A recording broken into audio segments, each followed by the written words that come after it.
Hola, Dios les bendiga. Bienvenidos una vez más a su programa Palabras de Vida. Estamos saliendo a través del canal de la iglesia Dios Manantial de Vida Eterna. Saludos a todos los que se han suscrito. Saludos a todos nuestros seguidores en Facebook. Saludos a todas aquellas congregaciones, ministros que nos ven a través de las redes sociales, que nos van siguiendo cada jueves y cada domingo a través de este canal. Estamos trabajando con todo el amor para ustedes. Acá el equipo de trabajo, Pastor Fernando, lo tengo por acá, el amigo Jonathan en los controles. Tenemos todo un equipo de trabajo aquí haciendo lo mejor para nuestro Dios, para llevarle un mensaje a todos ustedes. El día de hoy, muy contento. Hoy, Día de las Madres. Saludos a todas las madres que nos están viendo. Saludos, abrazos para todas. Se les ama. Que la bendición del Eterno sea con todas ustedes y en sus hogares, y la paz del Eterno llene todos sus hogares este día. Que hoy sea un día de júbilo en cada hogar. Hoy sea un día de júbilo en cada familia.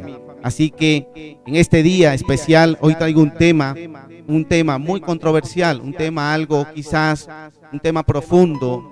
Quizás no lo voy a profundizar a nivel escatológico, quizás pero sí voy a hablar un poco de algo que está por ocurrir en la tierra, de algo que está por ocurrir en el universo, y es el arrebatamiento de la iglesia, el cual ha sido profetizado años atrás. El tema de hoy tiene como título: Jesús llega en medio de una crisis. Jesús llega en medio de una crisis. Hablaremos de cuatro crisis fundamentales, 4 puntos fundamentales. Primero, la crisis política. Segundo, la crisis social. Tercero, la crisis económica. Y por último, hablaremos de una crisis religiosa. Así que no te apartes de nuestro canal. Mantente allí a la expectativa de todo lo que se va a hablar en esta preciosa mañana. Dios te bendiga. Bienvenidos a todos los que están allí sintonizados, los que se van conectando. Sean todos bienvenidos a su canal Dios Manantial de Vida Eterna, y a tu programa Palabras de Vida. Hoy hablando de un tema un poco controversial, como lo vengo anunciando desde el principio. Un tema, quizás algo que está pasando en nuestra actualidad, un tema un poco actual, y es que Jesús viene en medio de una crisis. Y quizás esta pregunta surge, estas incógnitas surgen por lo que está ocurriendo en el mundo. Tantas señales, tantas cosas que están ocurriendo hoy día en el mundo, y nos preguntamos diferentes doctrinas, diferentes quizás ramas del cristianismo. ¿Será que el Mesías está por llegar? ¿El Mesías está por aparecer? Cristo, el esposo, viene por la iglesia. ¿Qué va a ocurrir en la tierra en las próximas semanas? ¿Qué va a ocurrir en la tierra en los próximos meses? ¿Qué está pasando en el mundo? Quizás tú te haces esa pregunta. ¿Qué está ocurriendo en el mundo? Yo voy a hablar un poco acerca de lo que quizás pueda darnos un poco de claridad de lo que está por ocurrir. Y es que el arrebatamiento de la iglesia está próximo a ocurrir. Quizás hay unas corrientes que no están de acuerdo con esta palabra arrebatamiento. Quizás hay unas que sí. Quizás unas comparten la corriente de que haya una segunda venida de Cristo. Pero te soy sincero y te soy honesto, sea cual sea tu postura teológica, lo importante es que hay un evento que está por ocurrir en el mundo, y es que Cristo viene por segunda vez, por lo que Él prometió, por su iglesia, por los redimidos en su sangre, por su novia, por sus escogidos. Él viene, Él lo prometió. Él le dijo a sus discípulos: voy a preparar morada para vosotros, para que donde ustedes estén, para que donde yo estoy, vosotros también estéis. Desde acá, antes de seguir con el programa, quiero saludar a toda esa audiencia de Venezuela, a mis compatriotas allá en los diferentes estados de Venezuela. Saludos y bendiciones para todos. Les amo y les extraño mucho. A toda mi familia en Venezuela, saludos y bendiciones para todos. a toda la familia de Colombia, Medellín, a todos esos que nos escuchan allá en la zona costera de Toluca, Cartagena, en Sincelejo, a todos, bendiciones para todos. Igualmente a todas estas seguidores que tenemos en estos momentos allá en México, a Diana en Panamá, a todos los que tenemos en estos momentos en España que nos están siguiendo, bendiciones para todos ustedes. 4 crisis. Quizás no es el ABC, quizás no es la verdad verdadera, pero lo importante es que debemos estar atentos a lo que está por ocurrir. Cristo, el Mesías, prometió que vendría por su pueblo. Muchas palabras en el Nuevo Testamento nos alertan de que Él dijo que vendría. Quizás en el Antiguo Testamento tenemos también palabras donde prometió de que el Mesías del pueblo judío vendría por ellos. Entonces, ¿qué es la crisis? La crisis está descrita como un momento crucial. Es un punto de cambio en el curso de algo. También está vista como una reacción interna en una persona ante una amenaza o riesgo. Es la pérdida temporal de la facultad de reaccionar o hacer frente a las cosas. La crisis también es una oportunidad para un cambio. Hoy estamos viendo crisis en el mundo, pero es curioso pensar por un momento que Jesús, en su primera venida a la tierra, la primera vez que Jesús vino a la tierra, vino en un momento de crisis. Sí, así como se lo estoy diciendo, Jesús vino a la tierra. Cuando Jesús de Nazaret, el que nació allá en Belén, vino por primera vez y se manifestó en la tierra, vino en un momento de crisis.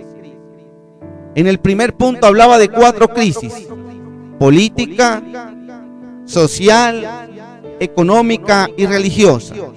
¿Sabía usted que cuando Jesús llega por primera vez a la tierra,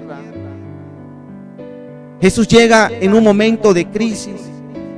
Una crisis política. ¿Qué estaba ocurriendo en el tiempo de Jesús? ¿Qué ocurrió en el tiempo de Jesús? Estaba el pueblo de Israel, la nación de Israel había sido invadida. ¿En qué año aproximadamente? La historia nos dice que fue invadida, 69 o 70 antes de Cristo. El emperador Vespasiano invade Jerusalén. A raíz de ese momento, Jerusalén queda, si se puede decir así, bajo el yugo o la sublevación de un imperio, de una nación extranjera, en este caso, el Imperio Romano. Es decir, su libertad, ya no había libertad para ellos. Es decir, ya ellos estaban condicionados políticamente a vivir subyugados por un imperio. Y usted dirá, ¿qué tiene que ver eso en este tiempo? En este tiempo se están viviendo crisis políticas. Usted basta porque vea un momento quizás las noticias internacionales. Hay imperios que están en este momento, si se puede decir así, tienen una lucha entre ellos por el dominio del mundo. Roma era uno de estos imperios en la antigüedad, en el tiempo de Cristo, invadiendo naciones, expandiéndose, creciendo militarmente, creciendo económicamente, creciendo en todos los estratos.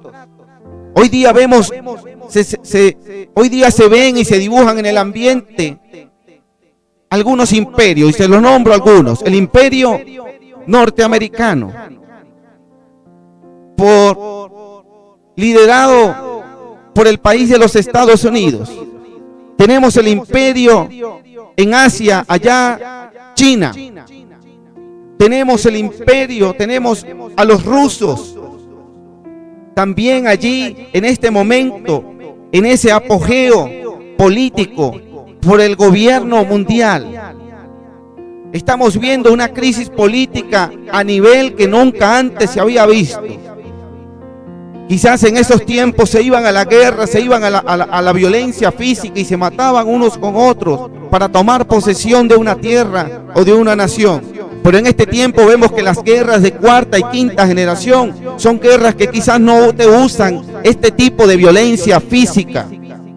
Como quizás durante muchos años hemos estado esperando una tercera guerra mundial, donde se caigan bombas, donde hayan balas, aviones. Estamos viendo una guerra que se plantea desde las ideas, atacando economías, atacando sociedades. Usted dirá, este pastor no va a hablar de política. No, te estoy dando un panorama general de lo que estamos viviendo. Cristo llega en medio de una crisis política. Si se puede decir así, se deslumbra en medio de esa crisis política, en el tiempo de Cristo, una crisis social. Una sociedad, si se puede decir así, el grupo de israelitas o de judíos que vivían en Israel, en Jerusalén, con problemas de identidad, transculturización, invadidos por una nación extranjera, el cual venía a imponer su cultura, venía a imponer su idioma, venía a imponer si se puede decir así, todo lo que tiene que ver con ellos, su cultura, su ideología, su idiosincrasia. Quizás no había la misma libertad antes de la invasión. Una crisis social donde, si se puede decir de esta manera,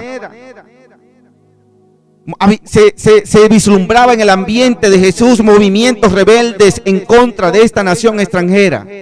Movimientos rebeldes entre ellos, tales como cuáles. Existían en ese tiempo macabeos y celotes, grupos de rebeldes, guerrillas que en lo oculto, si se puede decir así, en la oscuridad, planeaban cómo derrocar este imperio romano y ser libres. Quizás uno interpretando las profecías bíblicas, diciendo cuándo llegará el Mesías, cuándo seremos libres, cuándo este Mesías prometido allá en los profetas antiguos llegará y seremos libres de esta subyugación. Y quizás se fueron a las armas, buscaron la vía de las armas, olvidaron la ley de Jehová y se fueron por lo fácil. Problema social. Hoy día vemos un problema social de identidad en el mundo. Hoy día vemos cómo la sociedad a lo bueno le llama malo y a lo malo le llama bueno. Una sociedad en la cual se van creando leyes cada vez más y más en contra de los diseños de Dios y los diseños puestos por Dios. Hoy día vemos una sociedad de una crisis de identidad tremenda, donde a los jóvenes a través de la ley se les dice que los jóvenes tienen libertad de decidir qué van a hacer con su vida. Tiene libertad de decidir un muchacho que nace varón en un cuerpo de varón, decirle a sus padres, es que yo no quiero ser varón, yo quiero ser una hembra. Y los operan. Una crisis social donde ya casarse, el matrimonio, el sagrado matrimonio, el cual fue instituido por Dios allá en el libro del Génesis, ya está, si se puede decir, satanizado. Ya casarse para el mundo hoy día es algo que está fuera de contexto. Porque es mejor vivir así, normal, porque igual nos queremos. Tremendo lo que se está viviendo hoy a nivel social, tremendo. Una sociedad totalmente a espalda de Dios. Una sociedad totalmente viviendo en sus propios deseos y concupiscencias, a espalda de la ley bíblica y moral que está en estas palabras, en esta escritura que Cristo dejó. Pero esta sociedad es la que piensa que todo se acomoda, es cambiando políticos, cambiando presidentes, cambiando gobernadores, cuando lo que debería cambiar son nuestra manera de pensar.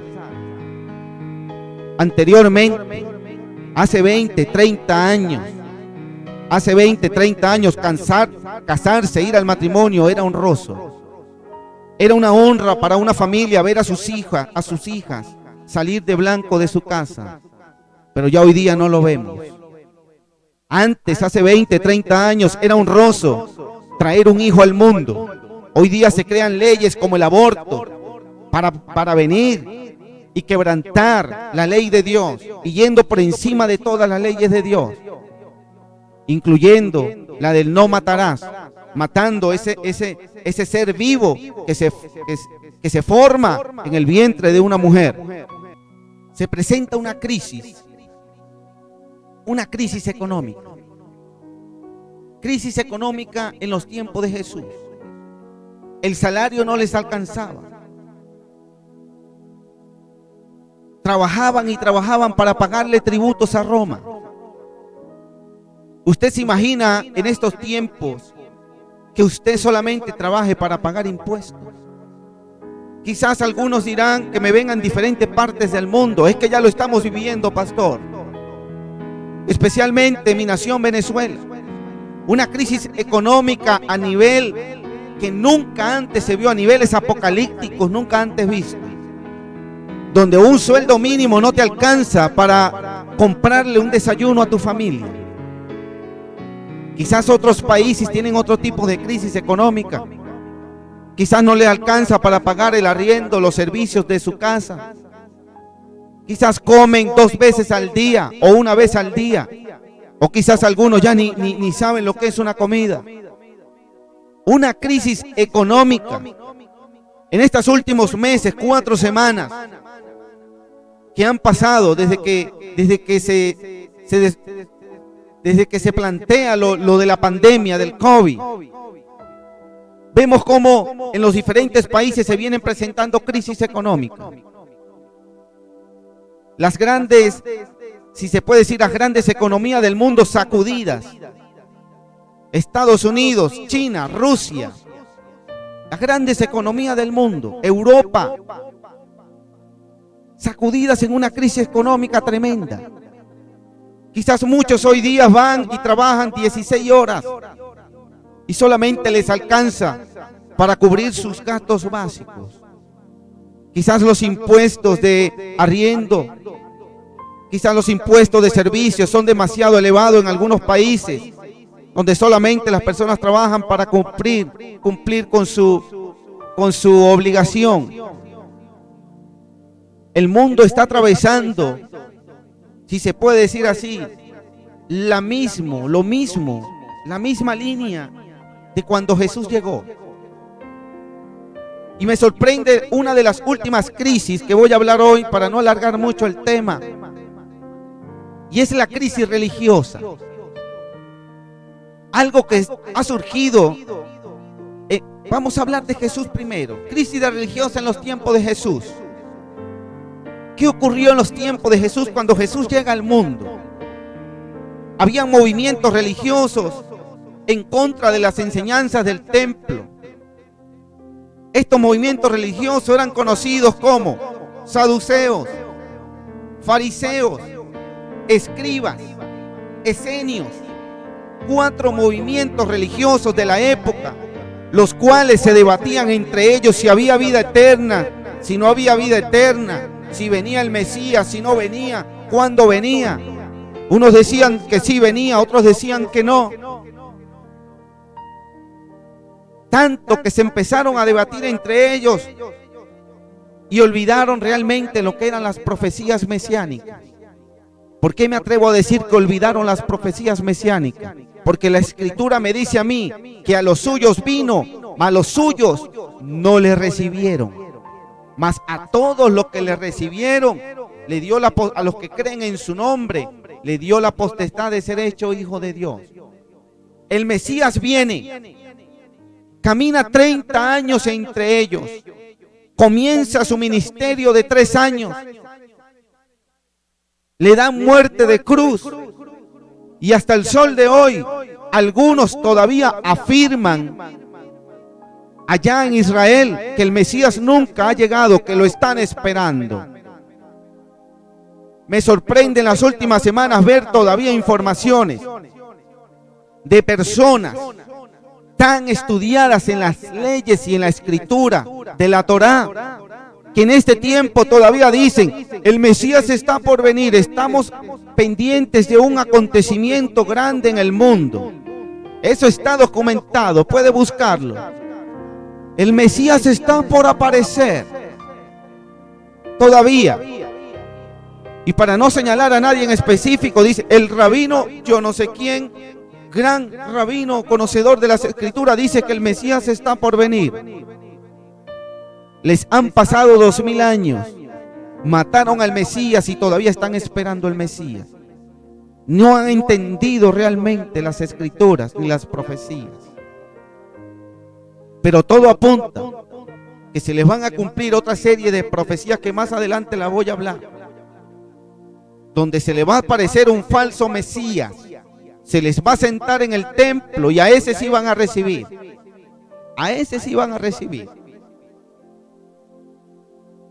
Los diferentes movimientos religiosos en los tiempos de Jesús, saduceos, ¿qué es eso? ¿Quiénes fueron? Según la historia dice que los saduceos eran conocidos como sadoquitas. Estos son los descendientes del sumo sacerdote Sadoc de la época de Salomón. El nombre de Sadoc significa justicia o rectitud, por lo que los saduceos puede interpretarse como que eran justos y rectos.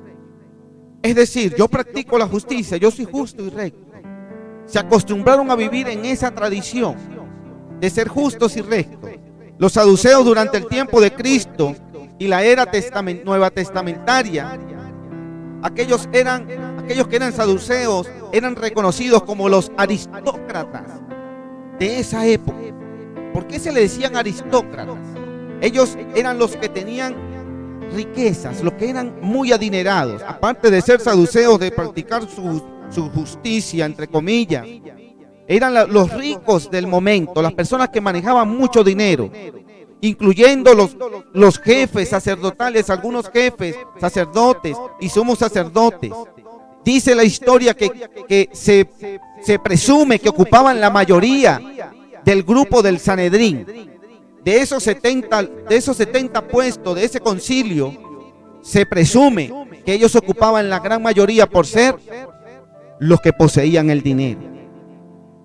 Los saduceos eran extremadamente autosuficientes al punto de negar la intervención de Dios en sus asuntos y en la vida diaria. ¿Por qué? Porque como tenían dinero, decían, a mí no me importa la opinión de Dios, yo todo, ¿cuánto vale eso? ¿Cuánto vale eso? Todo se resolvía con dinero. Negaban la resurrección de los muertos. No creían que habría una resurrección de muertos. Mateo 22, 23 nos habla.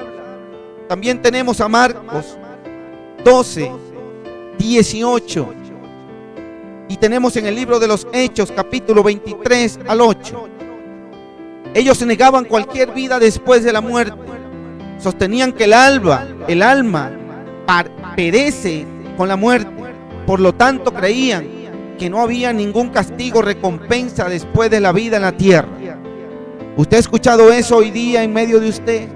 Personas que dicen que aquí en la tierra pagamos lo que hacemos y que no hay otra vida después de esta. ¿Qué le parece? ¿Tenemos saduceos en el año 2020? Por supuesto que sí. Tenemos personas que en este tiempo todavía mantienen este tipo de creencias. Quizás no dicen, yo soy un saduceo, pero en su manera de pensar piensan como ellos. Negaban la existencia del mundo espiritual, de ángeles, de demonios. Ellos negaban esa existencia. Hechos capítulo 23, 8. Tal cual hoy. ¿Cuántas personas hoy ni dicen, no existe el mal, el diablo no existe, los demonios no existen? Eso es para los religiosos fanáticos. Tenemos otro grupo, el cual se llamaban los fariseos. Quizás usted lo ha escuchado mucho. Los fariseos. Los fariseos era una comunidad judía que existió hasta el segundo siglo después de Cristo, aproximadamente. El grupo atribuía su inicio al periodo de la cautividad babilónica. Se presume en la historia que tuvo un inicio allá en la cautividad babilónica en el 587 o 536 antes de Cristo. Los fariseos creían que Dios controlaba todas las cosas Y no obstante, las decisiones hechas por individuos también contribuían al curso de la vida de las personas, y que todas las decisiones hechas por una persona iban a contribuir en el curso de su vida. Los fariseos creían que Dios controlaba todas las cosas, y no obstante, las decisiones hechas por los individuos también contribuían al curso de la vida de una persona. Ellos creían eso, creían en la resurrección de los muertos. Por eso entre fariseos y saduceos había esa contienda, había esa pelea siempre. Creían en la vida después de la vida, con una correspondiente recompensa y el castigo, sea cual sea la conducta del individuo. Creían en la existencia de ángeles y demonios, todo lo contrario a los saduceos. Por eso siempre había contienda entre ellos. Surge otro grupo, el grupo de los escribas. Los escribas fueron los que estudiaron. Escuche esto, porque esta es una parte muy, muy importante. Los escribas, los que estudiaron y obtuvieron una buena formación académica, los que consiguieron el respeto del pueblo, y con el tiempo se convirtieron en eruditos de las escrituras, muchos de los cuales no eran ni siquiera sacerdotes, pero eran eruditos, conocían las escrituras, eran los escribas. Por ello, en el tiempo de Jesús, la palabra escriba designaba a una clase de hombres a quienes se le había instruido en la ley. Eran muy, muy celosos de la ley, porque la conocían, obviamente, las traducían, eran las personas que estudiaban los diferentes idiomas de la época, eran las personas, si se puede decir así, sabias, entre comillas, sabias terrenalmente. Los escribas en el antiguo Israel, allá en el tiempo de Jesús, eran personas muy sabias. Su único trabajo era estudiar la ley. Ellos a veces eran contratados cuando se presentaba la necesidad de un documento escrito o cuando se requería una interpretación de un asunto jurídico en cuanto a la ley. Esdras, la escritura nos habla de un escriba llamado Esdras.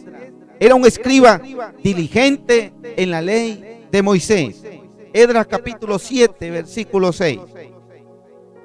Estos escribas eran los que estaban día y noche metidos en la ley estudiando. Si se presentaba un problema que los sacerdotes aún no podían ni siquiera interpretar, entonces venían y acudían a los escribas. Explícanos qué quiere decir este versículo, cómo lo aplicamos en este tiempo. Eran los eruditos, pero nos sorprende que al ser tan eruditos no se dieron cuenta que el Mesías les llegó y caminó entre ellos 33 años. Me sorprende cuando me meto en la historia y consigo esto, cómo estos escribas que estudiaban tanta la palabra y la ley, cómo fue que no se dieron cuenta que el Mesías caminó en medio de ellos. Por otro lado, surge otro grupo religioso en la época de Jesús, los esenios. ¿Quiénes eran los esenios? Los esenios eran los miembros de una secta judía, eran catalogados como secta judía, establecida probablemente a mediados del siglo II a.C., tras la revuelta de los macabeos, y cuya existencia hasta el siglo I está documentada por distintas fuentes. Los esenios en el desierto de Engadi, a orillas del Mar Muerto, se atribuían los monasterios en los que vivieron unos 4.000 hombres, compartiendo totalmente sus bienes, dedicados exclusivamente al culto y estudio de la palabra de Dios. ¿Por qué los esenios se van al desierto? ¿Por qué los esenios salen de entre el templo y se van al desierto? Los esenios eran como esos que interpretaban la palabra de una manera o las escrituras de una manera, que decían: en ese templo donde hay hipócritas, en ese templo donde hay falsedad, en ese templo donde se critican unos a otros, yo no puedo estar, yo mejor me aparto. Tremendo, tremendo lo que la historia hoy vamos aprendiendo. Ellos vivían al margen de la vida religiosa. los que deseaban adherirse al grupo tenían que pasar incluso por un periodo de prueba y una especie de noviciado. Tenían su especie de selección para los que querían convertirse en esenios. Después de haberse comprometido bajo solemne juramento y observar la ley y la regla del grupo y a no divulgar sus enseñanzas, podían participar de los rituales que ellos hacían y de sus banquetes. Eran unas personas que les gustaban vivir en continuos banquetes. Eran personas que se excluían del templo y solamente ellos decían, bueno, nosotros solo tenemos la verdad de la ley y la interpretación verdadera. Los escribas están mal, los fariseos están mal, los saduceos están mal. Nosotros los esenios decidimos apartarnos de todos ellos porque nosotros sí tenemos la razón. Mira cómo en ese tiempo y estos 4 grupos vemos que ninguno veló en las profecías. Tremendo lo que nos conseguimos. No velaron en la profecía. Hoy día vemos, si se puede decir así, en la crisis religiosa de los últimos años, vemos las diferentes corrientes doctrinales que han surgido. Vemos, si se puede decir así, la corriente de la prosperidad. Vemos la corriente del Kingdom Now o el reino ahora. Vemos la corriente de los ultraconservadores y religiosos. Y pare usted de contar corrientes doctrinales de corriente, y cada uno dice tener la verdad, cada uno dice predicar a Cristo. Unos creen que hay guerra espiritual, otros no creen que haya guerra espiritual. Unos creen que Cristo viene en un arrebatamiento, otros creen que Cristo viene en una segunda venida, pero están peleándose entre ellos y el Mesías le puede aparecer de nuevo. Puede aparecer de nuevo el Mesías y peleando entre ellos quién tiene la verdad, y no predican lo que el Maestro nos mandó a predicar. El evangelio de las buenas nuevas de salvación. Unos predican que vamos a ser ricos aquí en la tierra, otros predican que vamos a ser conquistadores, Gengis Khan, Alejandro Magno, vamos a ser esos conquistadores de naciones. Unos predican que la tierra va a estar en paz y en seguridad antes de la venida de Cristo, que la tierra va a estar reinando, siendo presidentes, gobernadores y alcaldes, y todo va a estar seguro y tranquilo. La iglesia tiene que reinar en la tierra y todo va a estar seguro y tranquilo. Y predican estas cosas, pero no predican realmente lo que está ocurriendo en el mundo. Dice algunas, yo le voy a leer algunas solamente, algunas señales que están ocurriendo.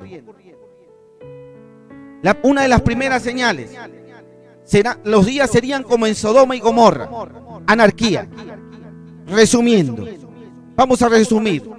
Sodoma y Gomorra, anarquía. ¿Qué había en Sodoma y Gomorra? Depravación sexual. ¿Qué estamos viendo hoy día? Pero ¿por qué no nos aferramos a las señales que están escritas? Entonces yo vengo a predicarte a ti quizás que vas a ser el próximo presidente de la República, que la iglesia va a estar reinando y que Cristo no va a venir todavía porque la iglesia no ha reinado. Totalmente falso. Arranquemos Mateo 24 de las páginas, arranquemos las diferentes profecías que existen en la palabra. Bebamos, comamos y disfrutemos. Algo totalmente falso lo que se está predicando, pero hoy día tenemos que hablar la verdad aunque nos censuren. Aunque nos censuren, no me importa. No me importa que no me invites a predicar a tu templo, a tu iglesia, no me importa. Realmente debemos predicar la palabra como debe predicarse. Cristo viene. Cristo viene. Quizás tú dirás, es que él cree en el arrebatamiento y yo no, ya por eso me censura. Sea arrebatamiento, segunda venida, prepárate porque Él viene. Él viene, sin santidad nadie lo verá. Sin santidad nadie lo verá. La ciencia aumentará. Daniel 12:4 nos habla de que la ciencia iba a aumentar en gran manera antes del día grande y espantoso de Jehová. ¿Qué estamos viendo hoy día en la ciencia? Pasaría yo aquí una hora explicándole solamente los últimos avances tecnológicos. Te lo dejo para que lo investigue en las redes. últimos avances tecnológicos o avances tecnológicos de los últimos años, te caerás para atrás lo que ha avanzado tanto la ciencia. Las operaciones en el cuerpo del ser humano. Un ser humano, hombre, se transforma en una mujer. Literalmente, sus órganos cambiados. Pare usted de contar lo que ha aumentado la ciencia. Como en los días de Noé, otra señal. ¿Qué pasó en los días de Noé? Indiferencia a la predicación. Lo que está ocurriendo hoy día, predicamos salvación, predicamos santidad, consagración, Cristo viene. Y los oídos indiferentes a este tipo de prédica porque simplemente no le agrada a su corazón. Ahí en YouTube tengo una prédica que se llama Engañados o con comezón de oír. Con comezón de oír. Te recomiendo esta prédica que la veas ahí en nuestro canal. Engañados o con comezón de oír. Entonces vemos como quizás Noé no le ofrecía a ellos drogas en el arca, no le ofrecía alcohol, no le ofrecía parranda, sexo promiscuo, depravación. No vieron como tentador ir al arca. No, ¿qué me vas a ofrecer tú en esa arca, Noé? No, yo no te voy a escuchar. Y Noé predicó, año venía, un año después, 2 años, 3 años. Nadie le hizo caso hasta que vino, se cerró la puerta del arca. Y dice la palabra que solamente Noé y su familia. Aquí voy a dejar una perla. Voy a entregar una perla aquí en este momento. Quizás es una interpretación mía, quizás no es una verdad verdadera. Pero es bueno ir como un paso adelante a esas corrientes teológicas que vienen predicando que después del arrebatamiento le viene una oportunidad nuevamente a las personas. Quizás Dios tenga la última palabra en esto. Yo no soy Dios. Él sabe lo que va a hacer con las personas. Muchos se están alivianando. Muchos no se están preparando porque están creyendo que van a tener una segunda oportunidad. Porque los pastores les predican, cuando te quedes en el arrebatamiento, vamos a tener una segunda oportunidad. Nos dejamos matar y listo. Y nos vamos de nuevo. Yo a veces dudo un poco de esa teología y te voy a decir por qué. Jesús dijo, como fue en los días de Noé, así serán los días antes de mi venida. Yo te pregunto, después que Noé entra al arca, después que se cierra la puerta, ¿hubo una segunda oportunidad para los que se quedaron en el diluvio? ¿Hubo una segunda oportunidad? La Biblia me dice que todo fue acabado y solamente se salvó Noé y su familia. Es tremendo, quizás no es la verdad verdadera, pero ¿qué si pasaría así? ¿Qué si después del arrebatamiento, ya Cristo siendo el arca en este momento, Cristo siendo esa puerta por la cual tú puedes entrar, qué va a pasar después que se cierre la puerta?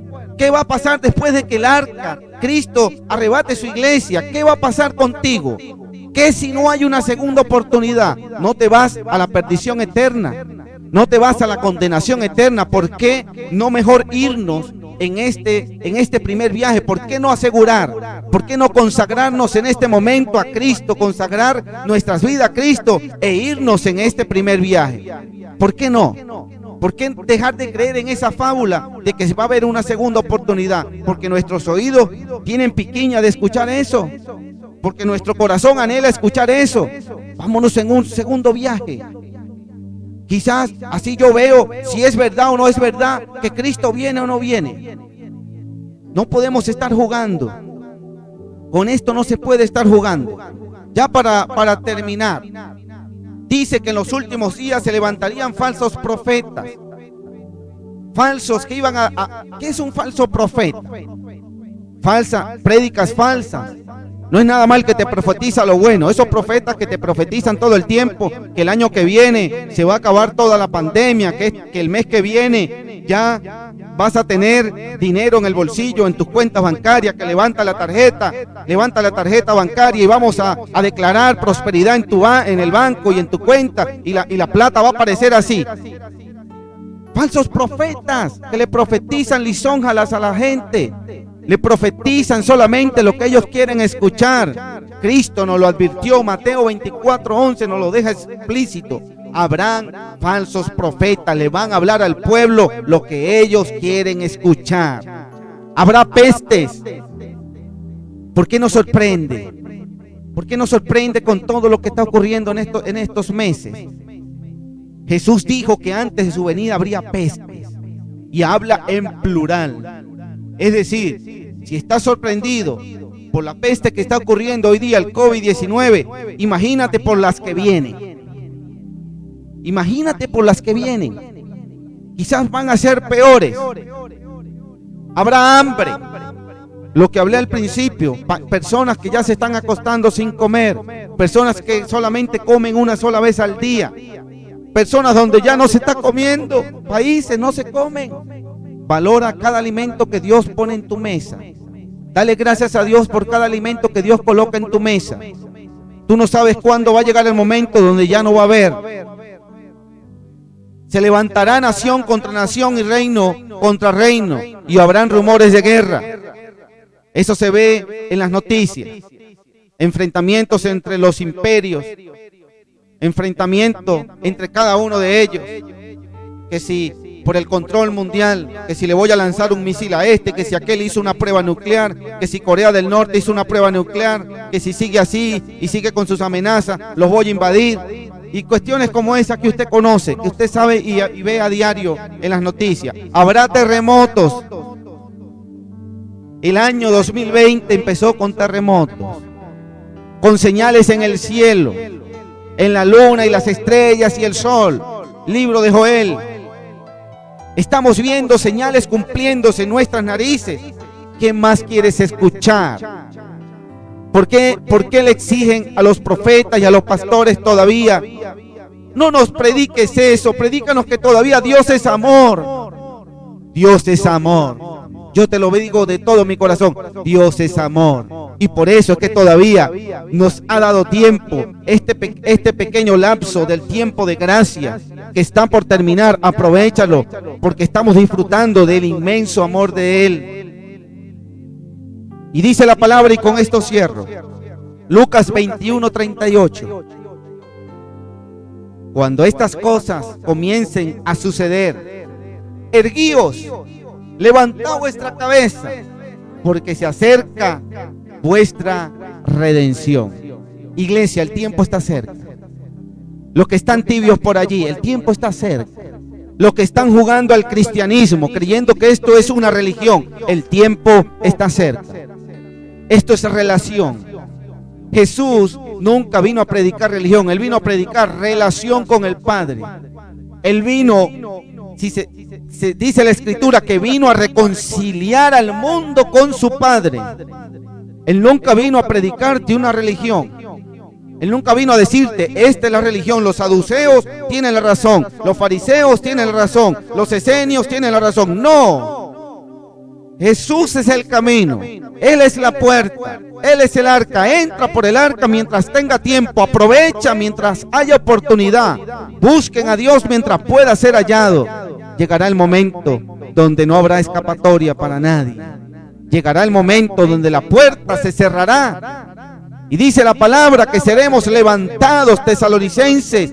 Dice ya el apóstol Pablo que él mismo, con voz de mando, con voz de trompeta, con voz de arcángel y de trompeta de Dios, descenderá del cielo, y los muertos en Cristo resucitarán primero. Y fíjese cómo en ese tiempo él se incluye y dice, y luego nosotros, los que hayamos quedado, seremos levantados y nos encontraremos con él en las nubes. Pablo, el apóstol Pablo, en ese tiempo ya tenía la firmeza de que el arrebatamiento de la iglesia estaba cerca, de que el encuentro con el amado esposo estaba cerca. Y ya pasaron 2000 años, ya ha pasado mucho tiempo. ¿Qué vas a hacer si es mañana? ¿Qué vas a hacer si es esta noche? ¿Qué vas a hacer si es en este momento?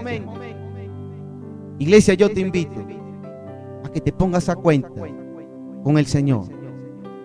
No te estoy predicando evangelio escapista. Te estoy predicando de que es tiempo que reconcilies tu vida con Dios. No te estoy predicando un evangelio de desastre solamente. Estoy predicando que Cristo es la oportunidad que este mundo está necesitando. Dice el libro de Juan 16:33. Termino con esta, iglesia. Estas cosas os he hablado, para que en mí tengáis paz. En el mundo, escucha iglesia, en el mundo tendréis aflicción, pero confiad, yo he vencido al mundo. Gloria a Dios por su palabra. Él venció, iglesia, y su victoria es nuestra victoria. El mundo va a seguir de aflicción en aflicción. El mundo va a seguir cumpliéndose al pie de la letra cada profecía, con dolores de parto, como dice el Pablo allá en libros de Romanos, con dolores de parto. La tierra va a seguir dando esos dolores, va a seguir dando esas señales y esas pistas de que el amado está cerca. El mundo va a ir, año 2020, aflicción, dolores de parto. Puede que venga mañana, puede que no venga. Si pasamos al 2021, aflicción y dolores de parto. No puedo venir a profetizarte aquí más otras cosas. Te voy a hablar lo que está aquí escrito. Mientras el mundo está en aflicción y en dolores de parto, la iglesia está viviendo avivamiento. La iglesia está viviendo crecimiento. Mientras el mundo está en dolores de parto, en llanto, en caos, la iglesia está expandiéndose y creciendo y avivada por el fuego del Espíritu. Así que, iglesia, levántate, resplandece, resplandece con la luz del Espíritu Santo, resplandece con la fuerza del Espíritu. Yo te invito a que nos sigas escuchando a través de este canal, Dios Manantial de Vida Eterna, y en nuestro programa Palabras de Vida. Oro en este día para que la revelación del Espíritu, la iluminación del Espíritu Santo, su entendimiento venga sobre tu vida. Que Él traiga conversión a tu vida, que Él traiga redarguir en tu corazón y puedas entender que los tiempos están cerca, que los tiempos del advenimiento de nuestro amado Cristo está cerca, que tal cual ocurrió en el pasado, en su primera venida, en medio de una crisis, llegó al mundo y el mundo no lo vio. Que nosotros en esta segunda venida, en medio de una crisis, podamos nuestro oído estar alineado y estar atento y no nos pase por sorpresa y no vivamos el mismo error que ellos cometieron. Señor, oro, Espíritu Santo, para que nos mantengas alerta, alerta nuestro oído, alerta nuestro corazón para ese sonar de trompeta y podernos ir contigo. Dios te bendiga, iglesia. Dios te guarde. Les amamos. Los extrañamos.